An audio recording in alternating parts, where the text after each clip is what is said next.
2050 онд дэлхийн хүн ам 9.3 тэрбум болж өснө. Хүн ам эрчимтэй өсөлт, өсөн нэмэгдэж буй орлого болон хотчлт нь мал аж ахуйн гаралтай бүтээгдэхүүний эрэлтийг 70%-аар нэмэгдүүлэх төлөвтэй байна. Харин дэлхийн байгалийн баялаг улмал хомс болсоор мал аж ахуй эрхлэх нь газар, ус, байгалийн шин тэжээллийг ихээр ашиглахыг шаарддаг ба бохирдолд цаг уурын өөрчлөлтөнд ч их нөлөө үзүүлдэг. Харин бидэнд үр ашиг нэмэгдүүлэх байгаль орчийг хамгаалах шийдлүүд хэрэгтэй байна. Эдгээр шийдлүүд мал аж ахуйгаар амьдралаа авч явдаг 800 сая батаад улмаа нарт ч ашигтай байх ёстой.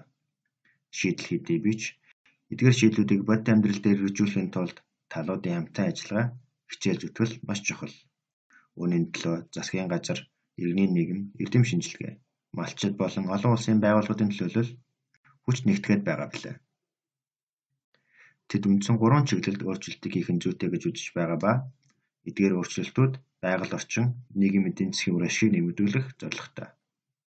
Үр бүтээмжийг нэмэгдүүлэх нь. Жишээ нь сүүний салбарт гэхэд малын эрүүл мэнд, шин тэжээлийн чанарыг сайжруулснаар бага нууц баялагаас илүү ихийг бүтээх боломжтой. Хэдийгээр дийлэнх арга хэрэгслүүд төдийлөн өргөн нэвтрээгүй байгаа ч тэдгээрийг түгээмэл ашигласнаар байгаль орчийг хамгаалаад зогсохгүй хүнсний аюулгүй байдлыг сайжруулах юм. Бэлчээрийн үн цэнийг сэргээх нь. Бэлчээр болон багт бэлтгэлийн тухайд бэлчээрийн менежментийг сайжруулснаар малын үр ашиг, нүүрс төрөгчийн хураалтыг нэмэгдүүлж ус болон биологийн төрөл зүйлсийг хамгаална. Бэлчээрт малын тоо бордолт болон тариалтыг зөв зохицуулснаар малын бэлчих талбай, тэжээллийг сайжруулж болох юм. Малын өтгийг ашиглах нь. Жишээ нь гархан аж ахуйг эрхэлж байгаа бол малын өтгийг зөв зохицуулснаар агаар болон усны бохирдлыг багасгаж болно.